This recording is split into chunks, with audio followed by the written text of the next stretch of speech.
দেশে এখনো 1,08,00,000 মানুষ বেকার। এর মধ্যে স্নাতক বেকার 26 লাখ। অন্তর্বর্তী সরকার 100 দিনে বিভিন্ন মন্ত্রণালয়ের অধীনে কর্মসংস্থান সৃষ্টি হয়েছে 86,000-এর বেশি। আর আগামী 2 বছরের মধ্যে আরো 5 লাখ কর্মসংস্থানের উদ্যোগ নেওয়া হয়েছে বলে জানিয়েছেন যুব ও ক্রীড়া উপদেষ্টা আসিফ মাহমুদ সজীব ভুঁইয়া।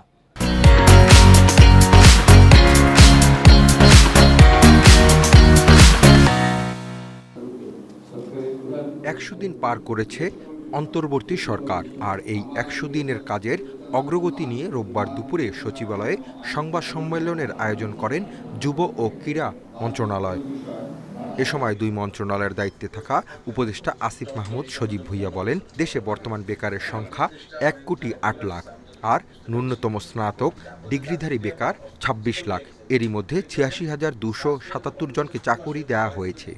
100 দিনের মধ্যে 30 দিন হয়তো একদম মন্ত্রণালয় কেন্দ্রিক যে পলিসি কাজগুলো সেগুলো করার আমরা সুযোগ পেয়েছি। বাকি সময়টা আমাদের বিভিন্ন সমস্যা সমাধানে আসলে গেছে এবং একটা ট্রানজিশন পিরিয়ড এরকমই হওয়ার কথা, এটাই স্বাভাবিক।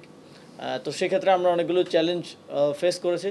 তবে আমি মনে করি যে আগামীর যে 3 মাস, সেই 3 মাসে আমরা এই 3 মাসে যতটুকু কাজ করছি এর থেকে দ্বিগুণ কাজ করতে পারবো। যুব ও ক্রীড়া উপদেষ্টা বলেন, নিয়মতান্ত্রিকভাবে বিসিবিতে পরিবর্তন এসেছে। নতুন পরিচালক নিয়ে বোর্ডের স্থবিরতা কাটানোর চেষ্টা চলছে। জোড়াতালি দিয়ে চলছে প্রতিটি ক্রীড়া ফেডারেশন।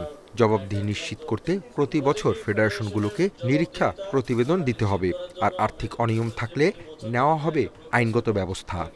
নিয়মতান্ত্রিকভাবে আমরা বিসিবিতে পরিবর্তনটা এনেছি এবং এটা বাস্তব যে জোড়াতালি দিয়ে চলছে, কারণ অনেক ডিরেক্টররা এখন নেই এবং কিভাবে নতুন ডিরেক্টর বা আমরা যে বিসিবির গঠনতন্ত্র আছে তার ভিত্তিতে নতুন ডিরেক্টরদেরকে আমাদের নিতে হবে এবং সেটা নেওয়ার ক্ষেত্রেও কিছু চ্যালেঞ্জ আছে। যেমন আমাদের ক্রীড়া সংস্থাগুলো এখনো পুনর্গঠন হয়নি, পুনর্গঠনের কার্যক্রম চলমান আছে।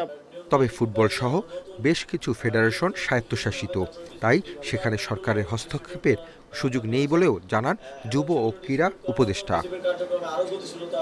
Asif Mahmud, independent news, Dhaka.